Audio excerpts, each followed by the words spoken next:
Hello, everybody. Today I wanted to just share with you a few things I learned from sending my album off for mastering. I've sent it off twice, I got it back twice, and the first time I sent it off and got it back, I didn't really like the music at all. I didn't really like how it sounded, and I thought it was the mastering where I sent it, but then I realized very quickly it was how I kind of mix things and then send it off. So I want to show you four things I've learned from mastering.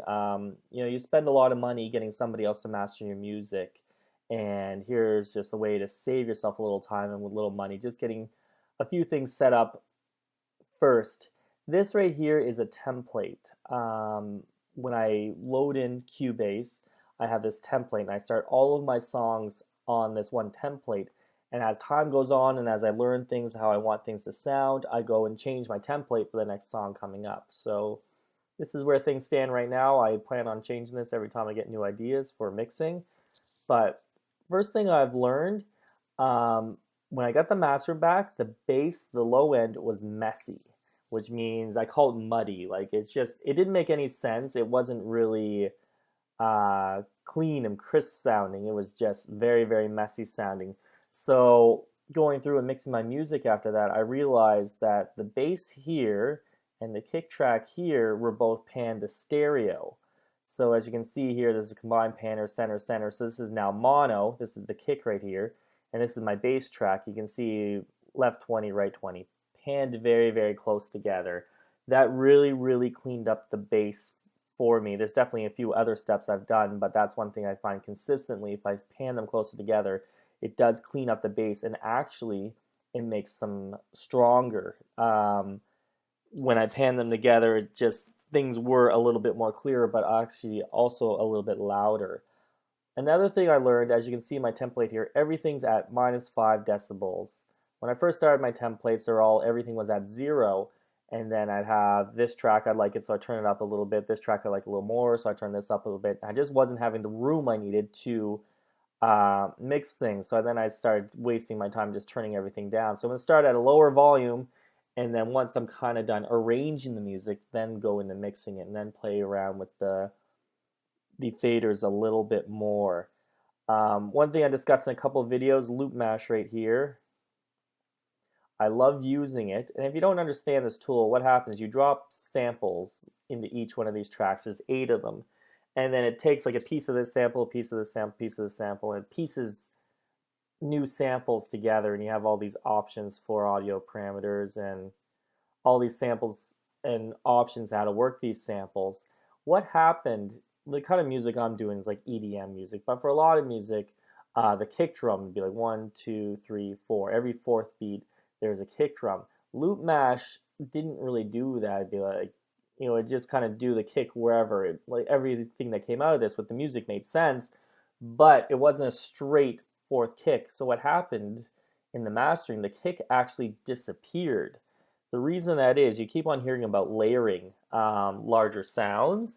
What you want to do is layer your kick sound. So I had to actually roll off the bass from a lot of the loop mash and then add in groove agent here. With the kick drum, I added in usually 2 samples. One, a very big sounding EDM style kick, and then also a rock and roll kick drum. So the rock and roll kick drum was the first attack, and then the EDM kick drum kind of stretched out the beat a little bit. So um, inside Groove Agent here, just take a second alone, you see kick 1, kick 2. And I can program them so they both have the same trigger note.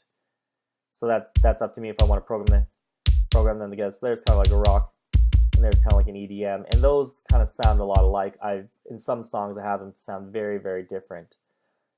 So with the loop mash, with the samples going on, they disappeared in the mix. I love using loop mash, but there's just too many times that I was just working too much on these samples, and they were just not showing up in the mix. Another thing with loop mash here, which I should have taken advantage of a long time before,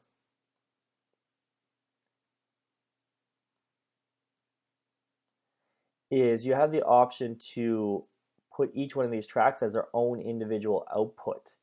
for me, I just had them all coming on the same output. So then I had to go in and reorganize and put some tracks on their different outputs so I could EQ and mix them differently and separately from each other. So that's another thing I'm going to do every time I load in tracks. Then I upload and load in the multiple outputs for this to just help clean up the mix a little bit more.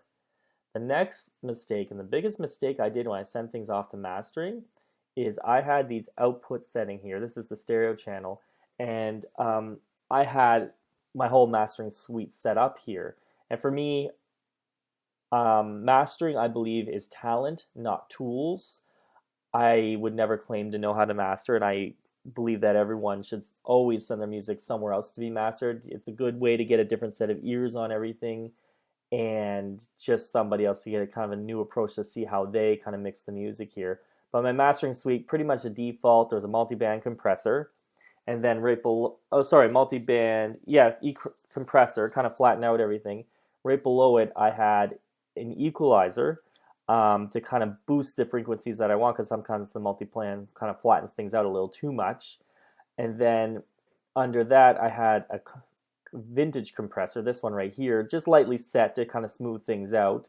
Under that, I usually had like a maximizer, then a stereo imager, then a limiter, and then a tape saturation, tape simulator, or sometimes the limiters at the end, the tape saturations before that. But what I did was, here's the setting here, they're on, I just turned them off, and then I exported that. One thing that happened in my channel settings here, for all the tracks, I had a limiter on. When you're sending something off before you master, you don't want the limiters to really work. There's very few times I have limiters here in the tracks. I watch them very closely. It's very rarely that you see the lights on the limiter. I mix everything so the limiter is just catching the very, very obvious things. Limiter, especially a brick wall limiter, literally cuts the tops and bottoms off sound waves. So what it does, it takes away a lot of dynamics. Sometimes that sounds good, but I was trying to make my music as dynamic as possible. I'll leave it up to mastering. He has a lot better tools and more expensive tools than I have to kind of get the loudness wars working here. But the limiter, when I took off the settings here,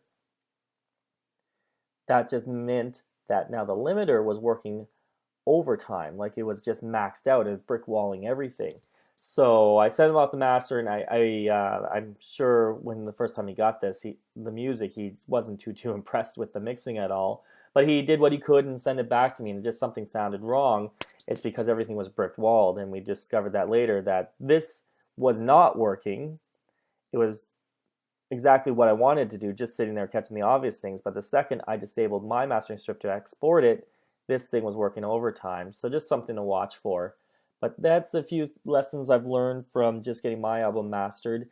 It's going to be May 2015. I plan my album's going to be out this month, so I'm excited to do release that, and then I got to learn a little bit about music marketing just to get some people to hear it. But I'll have probably some samples, some free samples up as well. I'll be doing that soon. But if you have any questions about mastering there or anything else, please let me know. Have a good night, everybody.